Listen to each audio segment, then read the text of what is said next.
Left side OMR, right side ECR. நடுவுல உங்க step stone secret plots. Beach Resort Plots just 24 lakhs onwards. Call 96268 99268. அன்பை கொடுங்கள் ஆடை கொடுங்கள் ரமலான் பெருநாள் Super Sarvana Stores.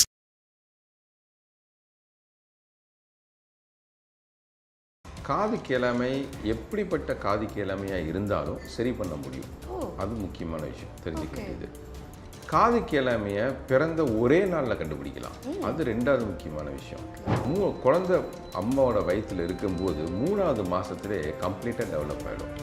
அதனால் குழந்தை வயிற்றில் இருக்கும்போதே காது கேட்கும். கரெக்டு. சவுண்டுக்கு ரியாக்ட் பண்ணுவாங்க, ரெஸ்பாண்ட் பண்ணுவாங்க. கண்டுபிடிச்சி ஒரு குழந்தை காதே இல்லாமல் பிறந்தா கூட நார்மலாக காது கேட்க வைக்கலாம். இப்போ காது கேட்கலைன்னா என்ன ஆகும்? காது கேட்கலைன்னா பேச்சு வளர்ச்சி வராது. பேச்சு வளர்ச்சி வரலைன்னா மொழி வளர்ச்சி வராது. பேச்சு வளர்ச்சியும் மொழி வளர்ச்சியும் வரலைன்னா அறிவு வளர்ச்சி வராது.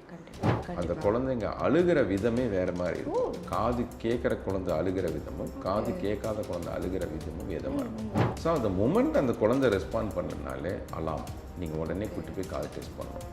கூட இருக்கவங்க சொல்லுவாங்க, இல்லை மெதுவாக காது கேட்கும், அப்புறமேல் கேட்கும், நீயும் இப்படி தான் பண்ணன, உங்கள் தாத்தா இப்படி தான் பண்ணார், உங்கள் அப்பா இப்படி தான், அதெல்லாம் கண்டுக்கூடாது. ஓகே, முதல்ல டெஸ்ட் பண்ணணும். அது மோஸ்ட் இம்பார்ட்டன்ட். ஒரு ஸ்டிக்மா இருக்குது. அதாவது நம்மளை வந்து செவிடுன்னு சொல்லுவாங்க, நம்மளை வந்து தனிமைப்படுத்துவாங்க அப்படின்னு. அது வந்து அவங்களுக்கு இருக்கிற இன்ஃபீரியாரிட்டி காம்ப்ளெக்ஸ். ஒன்றும் இல்லை. இப்போ எனக்கு ஒரு ஃப்ரெண்டு இருக்கார், உங்களுக்கு ஒரு ஃப்ரெண்டு இருக்காங்க. அவங்களுக்கு திடீர்னு காது கேட்கல, நீங்கள் அவங்கள வித்தியாசமாக ட்ரீட் பண்ண போகிறீங்களா? இல்லை, அப்படி யாருமே பண்ண மாட்டாங்க. கண்டிப்பாக இது வந்து முதல் பிரச்சனை. காது கேட்கலன்னா பேச்சு உச்சரிப்புகள் தவறும். வளர்ந்த பிறகு அது வந்து தவறும். ஒருத்தருக்கு வந்து 20 வயசாச்சு, இல்லை 40 வயசாச்சு, 40 வயசு வரைக்கும் நார்மலாக காது கேட்குது. திடீர்னு காது கேட்கல, அவருக்கு என்ன வரும்? கொஞ்ச நாளில் உச்சரிப்பு தவறும். ஓகே, நினச்சி பாருங்கள், உலகத்தில் பாதி பேர் காது கேட்கலன்னு எப்படி இருக்கும்? இது நடக்குமானா நடக்கும், வரதுக்கு வாய்ப்பு இருக்குது. இது WHO ரிப்போர்ட். நீங்கள் ஒரு பஸ்ஸில் ஏறி பாருங்கள், ஒரு ட்ரெயினில் ஒரு கம்பார்ட்மெண்ட்டில் பாருங்கள், 100 பேர் உட்காந்துருந்தா அதில் 90 பேர் ஹெட்ஃபோனோட உட்காந்துருப்பாங்க. இல்லையா? ஒன்று பாட்டு கேட்பான், இல்லை ஏதாவது சினிமா பார்ப்பான், ஏதாவது பார்த்துக்கிட்டு இருக்காங்க. எல்லாருமே இப்போ ஹெட்ஃபோன் போட்டுருக்காங்க. அண்ட் நாய்ஸ் எப்படி இருக்கும்? பஸ்ஸுலேயும் ட்ரெயின்லேயும் அதிகமாக இருக்கும். அந்த நாய்ஸோட அதிகமாக சவுண்டு வச்சாதான் இவருக்கு கேட்கும். இது டெய்லி நடக்குது. ஒரு நாளைக்கு ஒரு குறிப்பிட்ட நேரம், ஒரு குறிப்பிட்ட அளவு நீங்கள் தொடர்ந்து சத்தங்களை கேட்டுக்கிட்டே இருந்தீங்கன்னா பர்மனெண்ட்டாக காது கேளாமை வரும். இன்றைக்கி என்டர்டெயின்மெண்ட் நாய்ஸ் பொல்யூஷன் ஒன்று இருக்குது. ஓகே, ஒன்றும் இல்லை. இப்போ வந்து இங்கே வந்து நிறைய மாணவர்கள் படிக்கிறாங்க.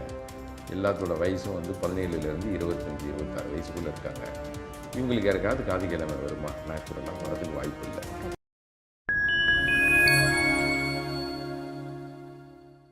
ஃபைன் டைம் லைஃப் ஸ்டைல் நேயர்களுக்கு வணக்கம். நம்மளோட லைஃப்பில் மற்றவங்ககிட்ட பேசி பழகிறதுக்கு ரொம்ப முக்கியமான ஒரு விஷயம் என்ன அப்படின்னு பார்த்திங்கன்னா நம்மளோட பேச்சு அண்ட் நமக்கு கேட்குற ஒரு திறன் அப்படின்றது தான்.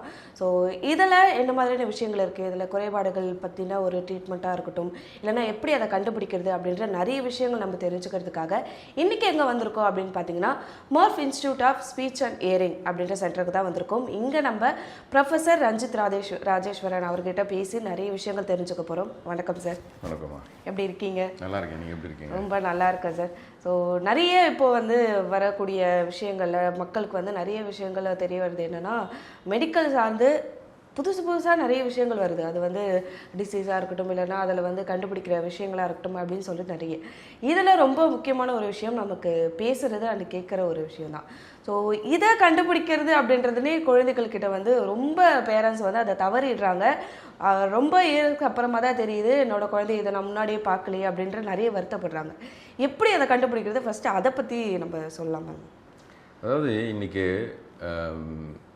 உலகத்திலே அதிகமாக பாதிக்கக்கூடிய பிரச்சனை வந்து காது கேளாமை. அதாவது பார்த்திங்கன்னா ஒரு 100 குழந்தைங்க பல வகையான குறைகளோடு பிறந்தால் அதில் 25% குழந்தைங்க காது கேளாமையோட பிறக்கிறாங்க. So almost 25% of the disability is hearing disability. இந்த காது கேளாமையில் பல வகை இருக்குது, அதை நான் அப்புறம் சொல்கிறேன். ஆனால் தெரிஞ்சுக்க வேண்டிய முக்கியமான விஷயம் என்னென்னா, காது கேளாமை எப்படிப்பட்ட காது கேளாமையாக இருந்தாலும் சரி பண்ண முடியும். அது முக்கியமான விஷயம் தெரிஞ்சுக்க வேண்டியது. காது கேளாமையை பிறந்த ஒரே நாளில் கண்டுபிடிக்கலாம். அது ரெண்டாவது முக்கியமான விஷயம். காதோட சிறப்பு என்னன்னு கேட்டிங்கன்னா, காது வந்து நம்ம 5 சென்சரி சிஸ்டம் இருக்குது. கண்ணு, காது, மூக்கு, நுகர்வது, டேஸ்ட்டு, டச். அதில் காது அந்த சென்சரி ஹியரிங் சென்சரி சிஸ்டம் மட்டும்தான் குழந்தை அம்மாவோட வயிற்றில் இருக்கும்போது 3வது மாதத்துலேயே கம்ப்ளீட்டாக டெவலப் ஆகிடும். அதனால்தான் குழந்தை வயிற்றில் இருக்கும்போதே காது கேட்கும். கேட்கும், கரெக்டு. சவுண்டுக்கு ரியாக்ட் பண்ணுவாங்க, ரெஸ்பாண்ட் பண்ணுவாங்க. ஸோ காது தான் முதல் ஃபங்க்ஷன் ஆகிற சென்சரி சிஸ்டம். அதே மாதிரி காது தான் கடைசியாக நிற்கக்கூடிய சென்சரி சிஸ்டமும். ஒருத்தர் இறந்து போனதுக்கப்புறம் கடைசியாக வேலை செய்யாமல் போகிற சென்சரி சிஸ்டமும் காது தான். முதல்ல வேலை செய்கிற உறுப்பும் காது தான். ஸோ காதுக்கும் நம்மளுடைய மூளை வளர்ச்சிக்கும் நிறைய தொடர்பு இருக்குது. ஸோ மூளைக்கு போகிற முதல் சென்சரி இன்ஃபர்மேஷனே சவுண்டு தான், காது வழியாக போகிறது. ஓகே, இப்போது குழந்தை வயிற்றில் வளரும்போது பல பிரச்சனைகள்னால அந்த காதுனுடைய வளர்ச்சி தடைபடலாம். அது ஒரு பெரிய லிஸ்ட் இருக்குது. நான் ஒரு சில குழந்தைங்க காது நல்லா கேட்டு பிறந்து திடீர்னு பிறக்கும்போது ஏற்படக்கூடிய பிரச்சனைகள்னால காது கேளாமை ஏற்படலாம். ஸோ அந்த காது கேளாமையை நம்ம கண்டுபிடிக்க முடியும். பிறந்து ஒரு நாள்லேயே கண்டுபிடிக்கலாம். அதிகபட்சம் 3 நாளுக்குள்ளே கண்டுபிடிச்சிடலாம். நம்ம கண்டுபிடிச்சி ஒரு குழந்தை காதே இல்லாமல் பிறந்தா கூட நார்மலாக காது கேட்க வைக்கலாம். ஓகே, பட் இதில் முக்கியமான விஷயம் காது கேட்க வைக்கிறத விட அந்த காது கேளாமையை கண்டுபிடிக்கிறது தான் முக்கியமான விஷயம். இன்றைக்கி வந்து நிறைய பேர் காது கேளாமையோட அவஸ்தைப்படுறதுக்கு காரணம் சரியான நேரத்தில் கண்டுபிடிக்காதது. ஓகே, இப்போ காது கேட்கலைன்னா என்ன ஆகும்? காது கேட்கலைன்னா பேச்சு வளர்ச்சி வராது. பேச்சு வளர்ச்சி வரலைன்னா மொழி வளர்ச்சி வராது. பேச்சு வளர்ச்சியும் மொழி வளர்ச்சியும் வரலைன்னா அறிவு வளர்ச்சி வராது. இது அறிவு வளர்ச்சி, பேச்சு வளர்ச்சி, மொழி வளர்ச்சி, இது 3மே ஒரு மனிதன் வந்து ஒரு சொசைட்டியில் பழகிறதுக்கு, சோஷியலைஸ் பண்ணுறதுக்கு ரொம்ப இம்பார்ட்டன்ட். ஒரு ஸ்கூலுக்கு போகணும், நார்மல் ஸ்கூலில் படிக்க முடியாது, அவங்களுக்கு நார்மலாக காது கேட்காது. ஸோ அவங்க காது கேளாத ஒரு பள்ளியில் படிக்கணும். ஒரு நார்மலாக மற்றவங்க அவங்க அறிவாளியாக இருந்தால் கூட அந்த அவங்களோட அறிவுத்திறனை எக்ஸ்ப்ரெஸ் பண்ணுறதுக்கு உண்டான வாய்ப்புகள் கிடைக்காது. அதனால ஒரு நல்ல வேலைகள் கிடைக்காது. அவங்க பெரும்பாலும் யாரையாவது எதிர்பார்த்தே வாழ்ந்துக்கிட்டு இருக்கணும். அவங்க அம்மா அப்பா பெற்றோர்கள் நல்லா இருக்கிற வரைக்கும் பார்த்துப்பாங்க. அவங்களுக்கு அப்புறம் அவங்க வந்து யார் அவங்கள பார்த்துப்பான்றது ஒரு பெரிய கேள்விக்குறியாக இருக்கும். பட் அந்த நிலைமை இன்றைக்கி கிடையாது. இன்றைக்கி வந்து நார்மலாக காது கேட்க வைக்க முடியும். 100% காது கேட்கலன்னா கூட நார்மல் லைஃப்பை அவங்க லீட் பண்ணலாம். இது வந்து ஒரு முக்கியமான விஷயம். இது புதுசு கிடையாது. இது வந்து 1997 நாங்கள் பண்ணிகிட்டு இருக்கோம். சூப்பர். இன்றைக்கி வந்து பிறக்கிற எந்த குழந்தையாக இருந்தாலும் அவங்களுக்கு காது கேளாமை ஏற்பட்டால் அந்த காது கேளாமையை சரி பண்ண முடியும். இதுதான் முக்கியமாக மக்களுக்கு தெரிய வேண்டிய விஷயம். காது கேளாமை ஒரு காமன் பிரச்சனை. அந்த காது கேளாமை எவ்வளோ சிவியராக இருந்தாலும் சரி பண்ண முடியுன்றது 2 முக்கியமான விஷயம் அவங்க தெரிஞ்சுக்கணும். ஆனால் சில பேர் சொல்கிறாங்க, ஒரு ஏஜ்க்கு அப்புறம் நான் கொஞ்சம் முன்னாடியே அதை பார்த்துருக்கலாம், சின்ன வயசுலேயே அதை வந்து நோட் பண்ணி செஞ்சுருக்கலாம், 5 வயசுக்கு முன்னாடி அப்படின்ற விஷயங்கள்லாம் நிறைய நம்ம கேள்விப்பட்டோம்ல. அதையும் சரி செய்ய முடியுமா? ஆமாம், இதில் என்ன முக்கியமான விஷயம்னா, காதுங்கிறது சத்தத்தை கேட்க வைக்கிறது. அந்த கேட்குற சத்தங்களை உணர்ந்து புரிஞ்சுக்கணும். அதாவது காது கேட்குற சத்தத்தை பயன்படுத்திக்க தெரியணும் இல்லையா? இப்போ நான் உங்ககிட்ட தமிழில் பேசுகிறேன். இதை பார்க்குற நேயர்களுக்கு, தமிழ் தெரிஞ்சவங்களுக்கு நான் பேசுகிறது புரியும். இதை பார்க்குற ஒரு நேயருக்கு தமிழே தெரியாது சுத்தமாக. அவருக்கு எதாவது புரியுமா? புரியாது. அதனால் நான் பேசுகிறது எதுவுமே பயனாக இருக்காது அவருக்கு. ஸோ சத்தங்களை கேட்குறது, சத்தங்களை உணர்றது, சத்தங்களை புரிஞ்சு பயன்படுத்திக்கிறதுன்றது வேற. சத்தங்களை புரிஞ்சு பயன்படுத்திக்கிறது மூளையோட வேலை. அந்த மூளை வந்து எப்போ சத்தங்களை வந்து நல்லா பயன்படுத்திக்குன்னா அவங்களுக்கு காது கேட்குற திறன் பிறவியிலிருந்து இருக்கணும். முதல் 3 வருஷம் ரொம்ப முக்கியம். அந்த 3 வருஷத்தில் தான் இந்த மூளை வந்து சத்தங்களை உணர்ந்து அந்த சத்தங்கள்லேருந்து கிடைக்கக்கூடிய இன்ஃபர்மேஷனை பயன்படுத்திக்க வேலை பண்ணும். அந்த 3 வயசை தாண்டிட்டோன்னா மூளை வந்து சத்தங்களை கேட்டு அந்த சத்தங்களை பயன்படுத்திக்கக்கூடிய திறன் குறைஞ்சி போயிடும். அதனால தான் 3 வயசு ரொம்ப முக்கியம். அந்த 3 வயசுலேருந்து 5 வயசு வரைக்கும் ஓரளவுக்கு பயன்படுத்திக்கலாம். 5 வயசுக்கு மேலே ரொம்ப குறைவு அவங்களுக்கு. அதனால தான் வந்து அந்த காலத்தில் பழமொழியே இருக்குது, 5இல் வளையாதது 50இல் வளையுமா அப்படிங்கிறது எதை நினச்சி சொன்னாங்கன்னு தெரியல. ஆனால் 5 வயசுக்கு மேலே காது மட்டும் இல்லை, எதுவுமே பிறவியில் ஏற்படக்கூடிய குறைகளை 5 வயதுக்கு மேலே நம்ம சரி பண்ணணும்னு நினச்சோம்னா அதை சரி பண்ணால் கூட அது மூலிமா கிடைக்கிற பலன் ரொம்ப ரொம்ப குறைவாக இருக்கும். அதே வேலையை நம்ம 1 வயசுலேயோ 6 மாதத்துலேயோ பண்ணினோம்னா அதில் கிடைக்கிற பலன் 500,000 மடங்கு அதிகமாக இருக்கும். ஸோ முக்கியமான விஷயம் காது கேளாமையை சரி பண்ணுறதுன்றது ஒரு முக்கியமான விஷயம். அதை விட முக்கியமான விஷயம் எவ்வளோ சீக்கிரம் கண்டுபிடிச்சி எவ்வளோ சீக்கிரம் சரி பண்ணுறோன்றது தான் முக்கியமான விஷயம். ஸோ அதனால தான் வந்து 3 வயசில் பண்ணுறதுக்கும் ஒரு குழந்தைக்கு பிறவியிலே காது கேட்கல, அந்த குழந்தைக்கு 6 மாதத்தில் அந்த காது கேட்க வைக்கிறதுனால ஏற்படக்கூடிய பலன் 5 வயசில் பண்ணுறதை விட 1000 மடங்கு பெனிஃபிட். ஆனால் நீங்கள் வைக்கக்கூடிய கருவியும் பண்ணக்கூடிய செலவழிக்கக்கூடிய நேரமும் சேம் தான். 6 மாத குழந்தைக்கும் 5 வயசு குழந்தைக்கும் 3 வயசு. ஆனால் பலன் பாருங்க 1000 மடங்கு அதிகம் தொடக்கத்திலேயே அப்படின்றதுனால. மூளையில் வந்து எந்த ஒரு சென்சரி இன்ஃபர்மேஷனையும் அந்த மூளை ஃபுல்லாக பயன்படுத்திக்கிறதுக்கு பிறந்ததுலேருந்து முதல் 3 வருஷம் ரொம்ப இம்பார்ட்டண்ட். ஓகே. ஸோ பேரண்ட்ஸ் அதை எப்படி கண்டுபிடிக்கிறது? சில ஹாஸ்பிட்டலில் இப்போ மோஸ்ட்லி எல்லாருமே ஹாஸ்பிட்டல்லையே சொல்லிடுறாங்க, ஏதாச்சும் குறைபாடு இருக்குதுன்னா அப்பயே பார்த்து சொல்லிடுறாங்க. ஆனால் அப்போ சொல்லலை, இல்லை அப்போ தவறியாச்சு, ஆனால் வீட்டில் ஒரு டவுட் இருக்குது அப்படின்னா அதை எப்படி கண்டுபிடிக்கிறது? என்னோடய குழந்தைக்கு வந்து இந்த செவித்திறன் கரெக்டாக இருக்குதா இல்லையா அப்படின்றத எப்படி கண்டுபிடிக்கிறது? அதாவது 2 முக்கியமான விஷயம். முதல்ல பிறந்த எல்லா குழந்தைங்களுக்கும் காது டெஸ்ட் செய்யணும். அது வந்து நியூ பார்ன் ஹியரிங் ஸ்க்ரீனிங்னு சொல்லுவாங்க. பிறந்தவுடன் காது பரிசோதனை செய்யணும், ஹியரிங் ஸ்க்ரீனிங் நியூ பார்ன். அதில் 2 வகை. ஒன்று வந்து நார்மலாக பிறக்கக்கூடிய குழந்தைங்க பிறக்கும் போது எந்த பிரச்சனையுமே கிடையாது, நார்மல் டெலிவரி, வேறு எந்த பிரச்சனையுமே கிடையாது.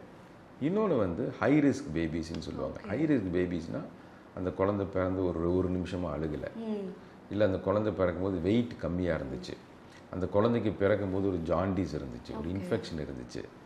ஸோ இந்த மாதிரி ஒரு சில ஹை ரிஸ்க் ரெஜிஸ்டர்னு சொல்லி ஒரு 10-12 லிஸ்ட் இருக்குது.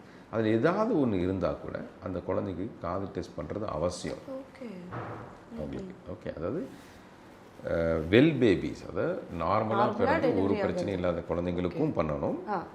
ஆனால் அவசியமாக இந்த ஹை ரிஸ்கில் ஏதாவது ஒரு ஹை ரிஸ்க் இருந்தால் கூட அவங்களுக்கு கண்டிப்பாக பண்ணணும். இது முக்கியமான விஷயம். ஓகே, முதல் இண்டிகேஷன். ஓகே, அந்த நியூபார்ன் ஸ்க்ரீனிங் பண்ணலை அப்படின்னா அந்த குழந்தைங்களை மானிட்டர் பண்ணணும். எந்த ஒரு குழந்தையுமே வந்து காது கேட்டால் தான் பேச்சு வரும். அந்த குழந்தைங்க அழுகிற விதமே வேறு மாதிரி இருக்கும். காது கேட்குற குழந்தை அழுகிற விதமும் காது கேட்காத குழந்தை அழுகிற விதமும் விதமாக இருக்கும். ஒரு புதுசாக, அதாவது ஒரு ஃபஸ்ட் டைம் ஒரு மதர் டெலிவர் பண்ணுறாங்க, ஒருத்தங்க வந்து ஃபஸ்ட்டு பேபி டெலிவர் பண்ணுறாங்க, she's becoming a mother for the first time அப்படின்னா அவங்களுக்கு அனுபவம் கிடையாது. இதுவே உங்கள் பாட்டிக்கோ ஒரு 5-6 குழந்தைங்களை பார்த்தவங்களுக்கோ அனுபவம் தெரியும், அவங்களால பார்த்த உடனே கண்டுபிடிச்சிருவாங்க. ஆமாம். ஸோ ஒரு குழந்தை வந்து கூப்பிட்டு திரும்பலை, ரெஸ்பாண்ட் பண்ணலைன்னா அதுதான் ஃபஸ்ட் இண்டிகேஷன்.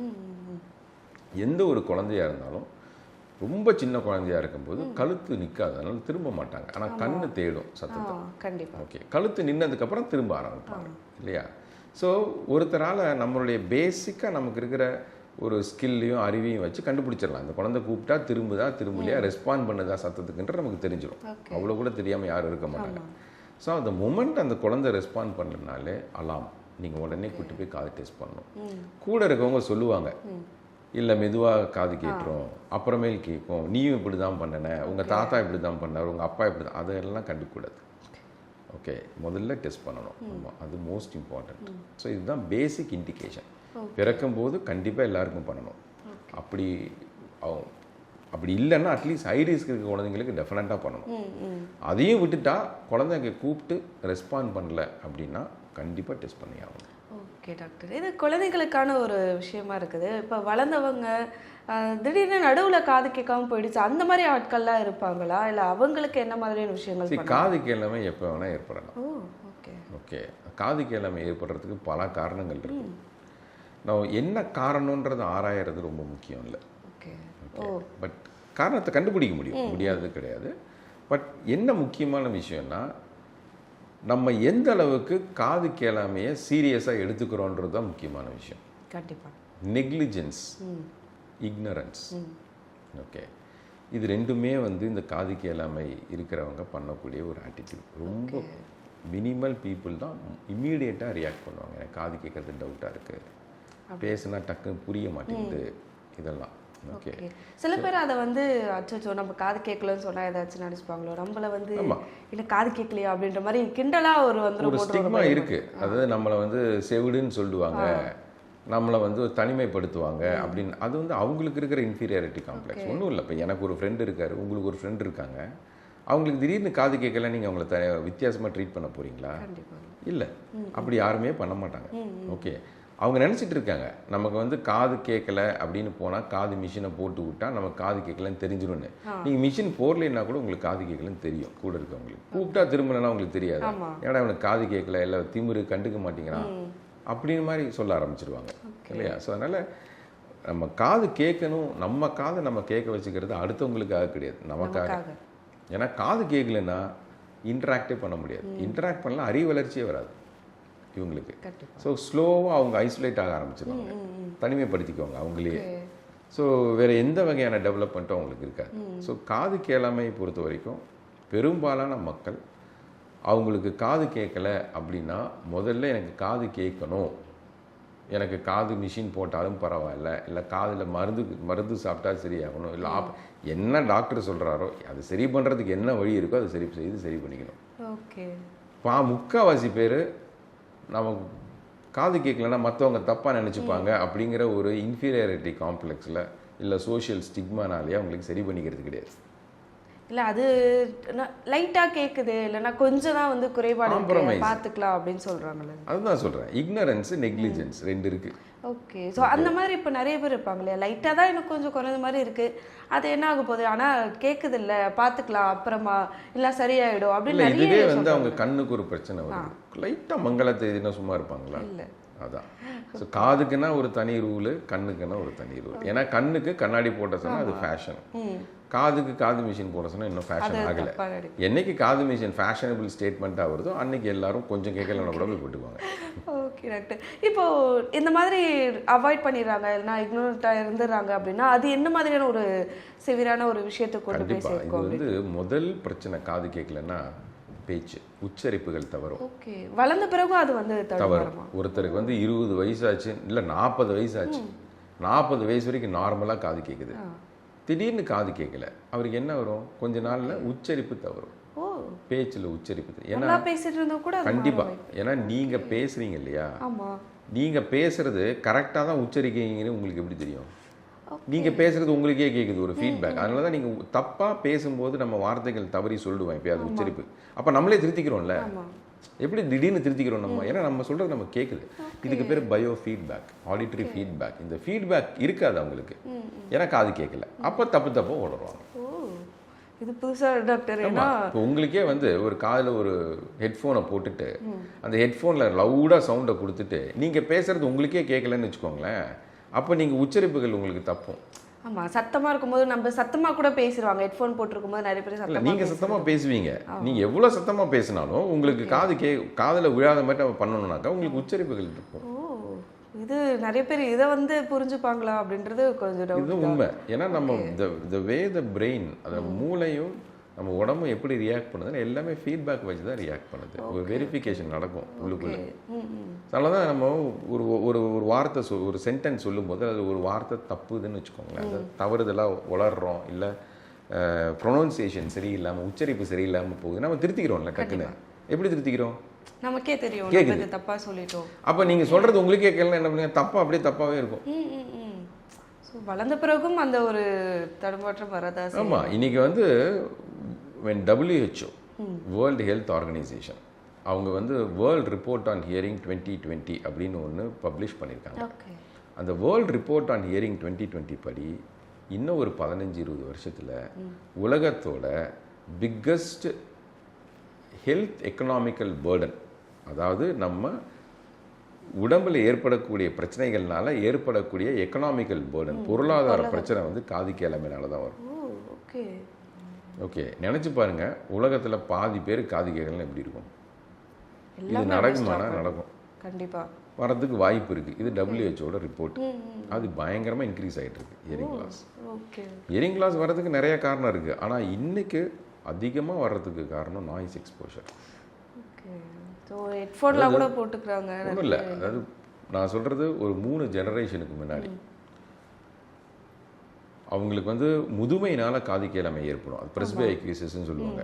அந்த முதுமையினால் காது கேளாமை வந்து ஒரு 65-70 வயசுல தான் ஆரம்பிக்கும். ஓகே. இன்னைக்கு வந்து அது வந்து 45-50 வயசில் ஆரம்பிக்குது.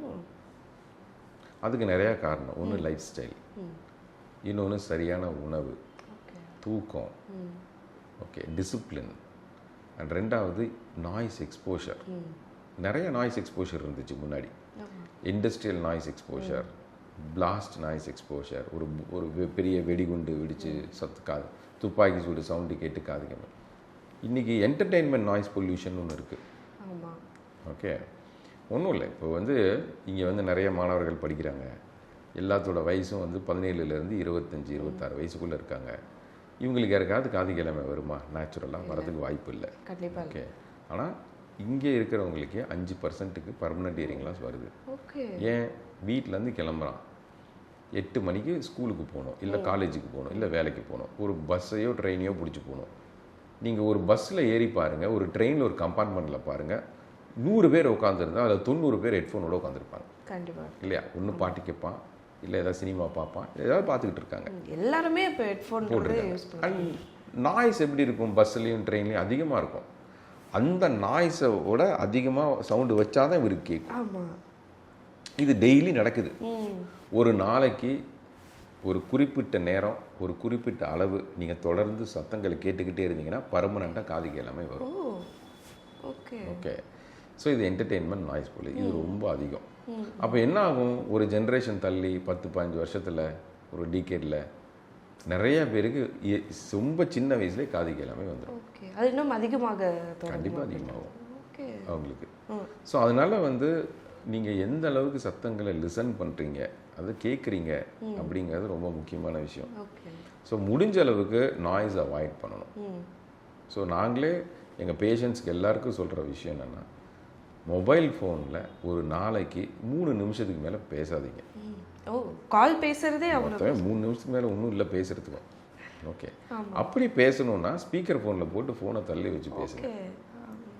இல்லை ரெகுலர் லேண்ட்லைனில் பேசுங்க. ஃபோனை காதில் வச்சுலாம் பேசாதீங்க. ஏன்னா நீங்கள் பேசும்போது கத்தி பேசுவீங்க, சுற்றி நாய்ஸ் இருக்கும், சத்தம் கேட்டுக்கிட்டே இருப்பீங்க, ப்ளஸ் நீங்கள் பேசும்போது ஸ்ட்ரெஸ் இருக்கும். ஸோ ஒரு காம்பனண்ட் மட்டும் இல்லை, பல காம்பனண்ட்ஸ் இருக்குது. காது கேட்காமல் போகிறதுக்கு பல காரணங்கள், எல்லாமே அதோடைய வேலையை காட்டும். கண்டிப்பாக. ஸோ முடிஞ்ச அளவுக்கு நாய்ஸ் எக்ஸ்போஷரை குறைச்சா நல்லது. Okay doctor. ஸோ நிறைய புது புது விஷயங்கள் வந்து சொல்கிறீங்க. முக்கியமாக இப்போ இருக்கிற ஜென்ரேஷன், இப்போ இருக்கிற லைஃப் ஸ்டைலுக்கு என்ன மாதிரியான விஷயங்களில் வந்து நமக்கு பாதிப்பு வருது காதில் அப்படின்ற ஒரு விஷயம்.